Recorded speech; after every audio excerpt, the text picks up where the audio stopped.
We'll be speaking the next couple of weeks, series that we're titling Prospects of Inheritance. And I'll tell you how I got to that. Did anybody ever gone on like this word search, like you just like thinking about different words, what their meanings are? You go to the dictionary online and you can type in that word, and then all of a sudden like it's another word in that definition. You can click on that word and you get to its definition. You keep going and going, and so Tori and I, we were thinking about just where God is taking us as individuals, as a church, just thinking about faith and trust and believing God for what He has for us as a church and individually our lives, and it just went on this little study, and so this definition, prospects of inheritance, is in there. And what I want to talk about is, faith is trust and a reliance on the integrity or the reliability, the strength of someone or something. And what expectation is the attitude of expecting something to happen. I'll give you the actual definition. It's a strong belief that something will happen or be the case in the future. But what expectation is we can expect something to happen because we have faith, because we believe in the integrity, we believe in the strength of God, of who He is, that He has everything that we need, that there's nothing lacking in Him. Then we can expect things to happen in our lives for the good, for us to be able to work and do the will of God. He wants us to be healthy. He wants us to be in a good state of mind. He wants us to not be broken and just downtrodden. He wants His people to live a life of strength. And what I want to say to you today is that because we can believe in the strength and the reliability of God and who He is, then we should have expectation that things will come to pass that He said is going to come to pass. But in that definition of expectation, I love whenever they tell you like archaic definition. It's like, this is the old definition. But I always like the old ones better than the new ones. It's like, why we got to change stuff? Why we got to do that? But the archaic definition of expectation is it's one's prospects of inheritance. Now, what does that mean? Okay, inheritance. Whether you're in the natural, you have a mom and dad, you have had one of those at some point. And whether it's monetarily, or whether it's, furniture or a house or things that they had owned in their life, at some point there should be this inheritance that comes, this thing that you receive from them because they were your parents and because you're an heir of them. And then spiritually, because God is our Father and because we've been made heirs by what Jesus Christ did in the world so that we could be saved, so we could be brought back into this relationship with God, we are heirs. And we can expect that the goodness of God, those things, it's like, okay, I'm going to relate this. I'm going to natural and spiritual. It's like, what's the furniture or the money of God that we can believe that is going to be passed down to us? I mean, it's His power, it's His grace, it's His mercy, it's just His blessings. And I'm not talking like we don't get into this like, oh, God's going to just rain down gold coins on you and you're just going to be wealthy and all this stuff. No, but God will bless you. He will take care of you. He will provide for you. And I don't know how that will be, but if you trust in His integrity, do you think God has integrity? If you trust in His strength, in His reliability, and you come to Him with expectation, a belief that these things that he said will happen, then I know that God will do some amazing things as we walk forward into what he has for us, as we walk forward into the future. Just as Pastor Rick said when he came up here to, after the worship and talked about Abraham and that he was fully convinced. What is the scripture? He's being fully convinced that what he had promised, what God had promised, that he could bring it to pass. He was fully convinced. I am fully convinced that God will bring to pass the things that he's spoken over our lives, the things that he's spoken over this church.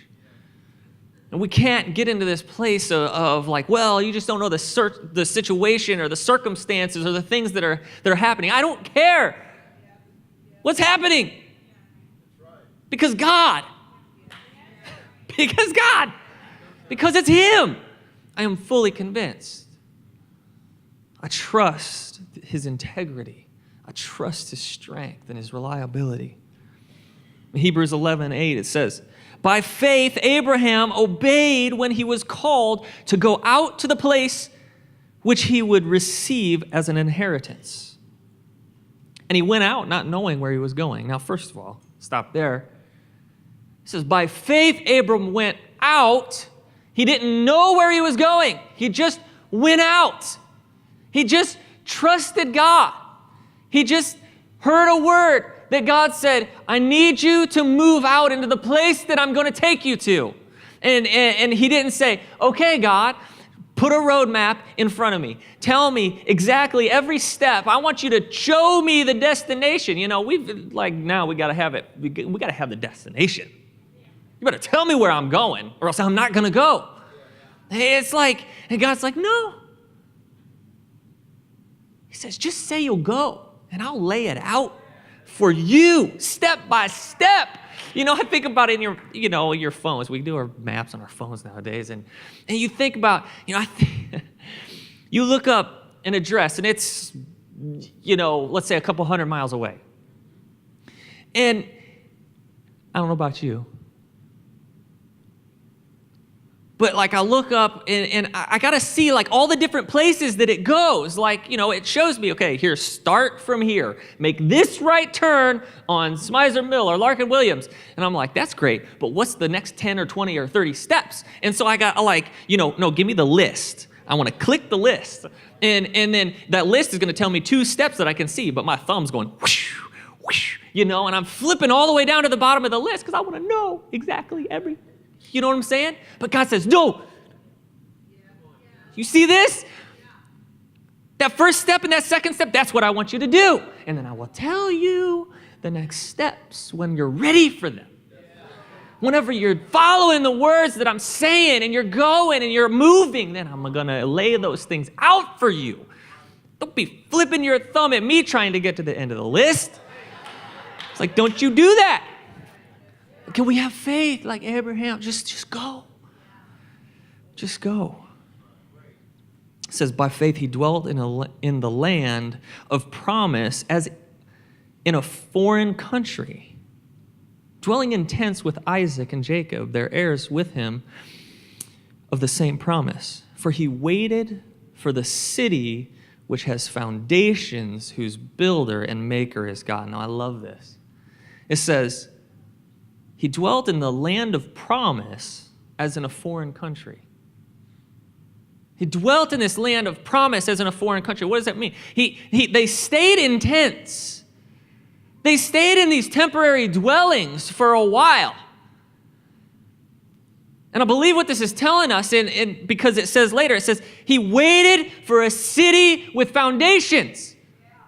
True foundations. He waited for a city whose builder and maker was God. How many times do we have this promise for God? And we're like, yeah, God, we're going to step out in faith. And we start moving. We start following those directions, those things that God has brought us forward out of something and into this new season. And then all of a sudden we're like, okay, I feel it. I'm in this new city. And then we go, but now I need a house. I need a foundation. I need bricks. Somebody bring me bricks because I'm building a house here. I need to be established. And all of a sudden we start building the foundations ourselves. We start doing the things and getting ahead of God and what He wants to do. Now, I'll tell you, sometimes we can build a pretty nice little house ourselves. But imagine if in every situation we wait and say, I will live in this place as a foreigner. I will live in this temporary tent as long as it takes. God, you can move me from here to there. You can keep me in the same place, but I will not live in a permanent dwelling until you make that dwelling, God. Until you're the one that places its foundations. Until you're the one that places every brick and mortar and piece of wood and whatever it is, it's placed by you, God. It's because of you.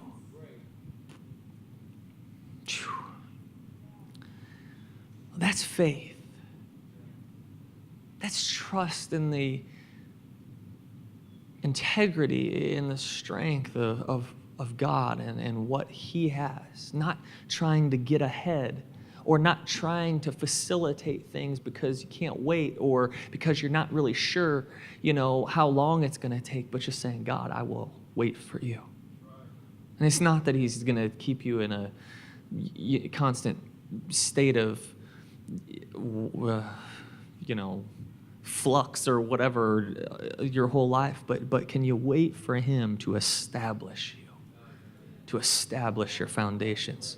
In verse 11, it says, by faith, Sarah herself also received strength to conceive seed, and she bore a child when she was past the age, because she judged him faithful who had promised. Because she judged. Now, Sarah was able to conceive and give birth to this child, even though she was past age. It was not like, hey, I'm getting a little older. This may happen. This may not happen on my accord. Maybe I still can't. No. It was done. It was over. It was past time for her. Like, she's older than you can bear children. It just doesn't happen anymore. But she had a child. And it says, how did that happen? She had strength enough to conceive a child because she had faith. Why? She had expectation because of her faith. It says that she judged him faithful who had promised. She judged him faithful who had promised. She said, I believe that God has the strength and the ability to do this in my life. I believe that whenever He says something, that He will do it. It may not look exactly like I planned it. It may be something completely different. I don't know, but I believe if He tells me that I'm going to have a child, then I'm going to have a child. And I have expectation that that will happen. And you guys, I love it. It says that she judged him faithful. She judged him faithful. It's an interesting statement, but I get it because whenever anything happens in our lives or anything, I feel like everybody in the whole world really is sitting there waiting to get out the scales. To get out the scales and judge what is going to happen next. Is it going to be good? Is it going to be bad? Is this going to outweigh this in my life? Is this going to happen? I'm sitting here, and you know what? I feel like sometimes we get so just like wrapped up in trying to figure this stuff out. And I'm not saying don't think about stuff or don't, it has nothing to do with you, which it doesn't. But God has asked us to use the abilities and the gifts that He's given us to do His will, right? To walk out our calling in the earth. So there are things that we do. But when it comes to this judging, it's like you're not supposed to judge. Judging is bad. But in this case, what it's meaning is she's saying, I have put out the scale. And on this side is every reason why I shouldn't have a child. I'm old, I'm barren, there's this wrong, and nobody's ever had a child of this age because I'm way old, and all this stuff, all these things on this side. And she says, but God is on this side. But God is on this side. I could stack this other side, the cons side of this situation, as high as I want. It could be a mile high with reasons why this shouldn't happen in my life. But God is on the other side of this scale, and it doesn't matter. I judge him faithful. I judge him faithful.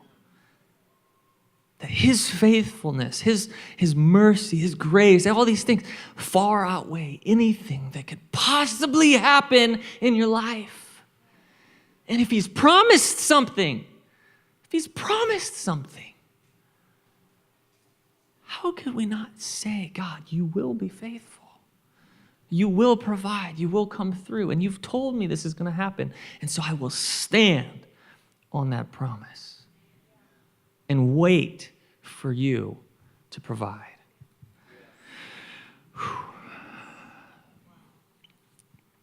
I want to go to a story about Elijah and give a little backstory. God was moving so mightily in Elijah's life, and he, called down fire on a sacrifice to show that God is the only God, that he's the only true and living God. And he said, you bring a sacrifice. I'll have one for the true living God, and you have one for your fake little gods that you think are some kind of gods that will do something for you. You worship, you dance around, you pray to these gods and all this stuff, and we'll just see who's the real God. He says, and just to make sure you don't think that something happened and it wasn't God, and you have, these doubts that God is real, he said, you just take pitchers of water and you douse the sacrifice. You douse the wood. You douse the altar, and it's got a little moat around it, and it just fill it up with water. Keep putting water on it. Don't stop, because I don't want you to be able to come back and tell me, oh well, it was dry wood. We're in a drought. It was dry wood, and probably those sticks just rubbed together the right way and sparked, and that's what the fire, where it came from. And he's like, no, you're not going to come back to me and say that. He says, you douse this sacrifice with water. And they danced around and prayed on this other sacrifice, and nothing happened. And he just says, okay, let me just ask God to do something real quick. And all of a sudden, this fire comes and consumes this sacrifice, but not that.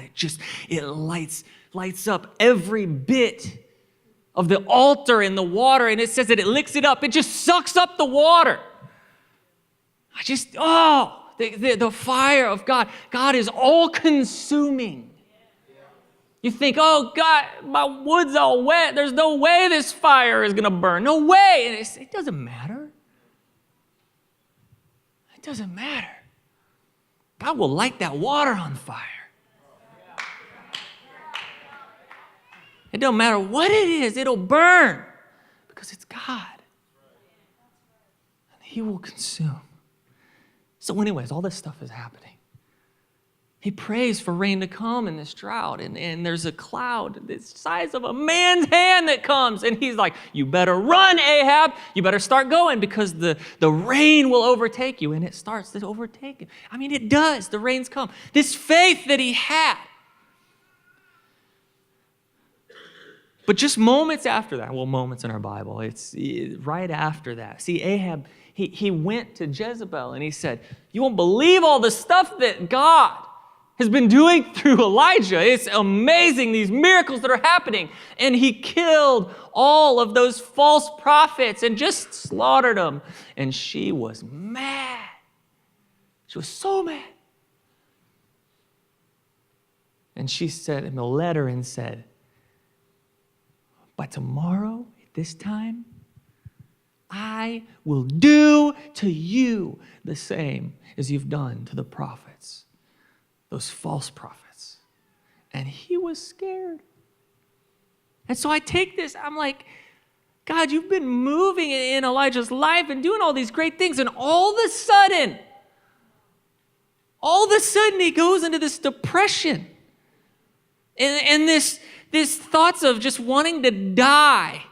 Like, God, it's not even worth it. Just kill me. Just take me, God. And it's like, not that he has gone against God, but he just feels like, God, I'm just washed up. It's over. I get it now. You've done great things in my life, but that's it. Just let me die and go. Just let me be with you. Because it just feels like I'm washed up. He's just having this moment. And God takes him on this journey and shows him, he's like, yeah, look, are you going to let just some little situation, yeah, she said she's going to kill you, but put it on the scale. Put it on the scale over here, and then put me on the scale on the other side. And where do you think the weight is? What do you think is going to happen? Are you believing that her threats and her promise to kill you would outweigh the promises that I have for you? Can you trust me? Can you have expectation that I am going to move in your life and that I will take care of you?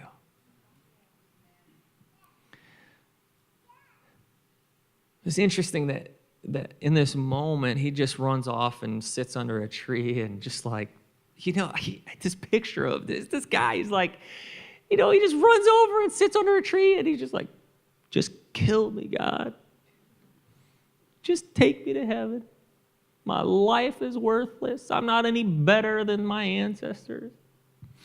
I haven't even done anything, And can you imagine God sitting there and being like, fire down from heaven on an altar. Water coming up and overtaking this drought that has been ravaging the earth, and all these things. Your life is worth this, huh? Your life is over, huh? I feel like it's like my kids, when they come, sorry kids, and come to me and they ask these questions, and I go, seriously? And sometimes I'm like, I'm not even going to answer that question. That's a dumb question. That's a dumb statement. I'm just going to ignore that just happened. Because that's not truth. You don't really believe that, do you? And I see, it's like, I wonder if God was just up there going like, seriously? Seriously, Elijah? Like, you're going to sit down there and just sit under this broom tree, this juniper, this tree down there and be like, just kill me. It's like, am I your God? Am I not faithful? Have I not said that I will use you to speak to the nations and to change things on this earth? Have I not spoken and promised those things? But even in his depression and his sulking underneath that tree, the amazing thing is God provided for him. God provided meals for him to strengthen him. Why? Because God says, you do have a journey to go on. There are things that I want you to do, and I'm going to take you to a place so I can really speak something to you. And you know that, like, even in his bad attitude and that he was having, that God provided these meals for him, these amazing meals, apparently, that I would love to get, because there was just like 2 meals.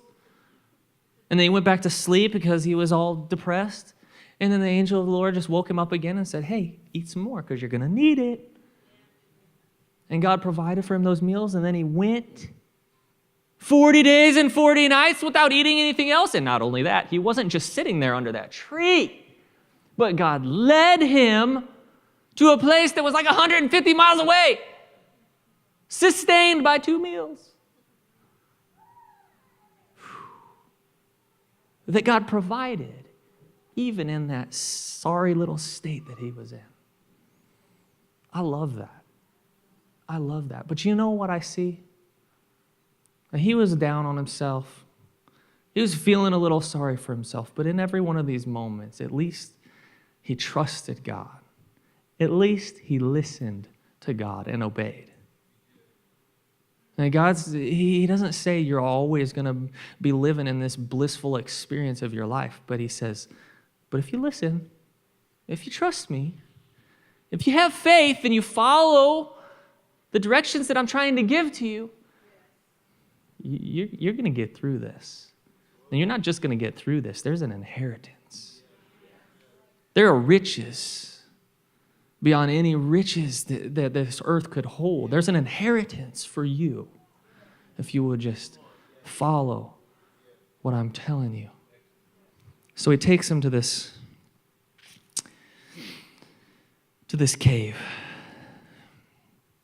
In verse 9 of 1 Kings 19, verse 9, it says, and there he went into a cave, and he spent the night in that place, and behold, the word of the Lord came to him, and he said to him, what are you doing here, Elijah?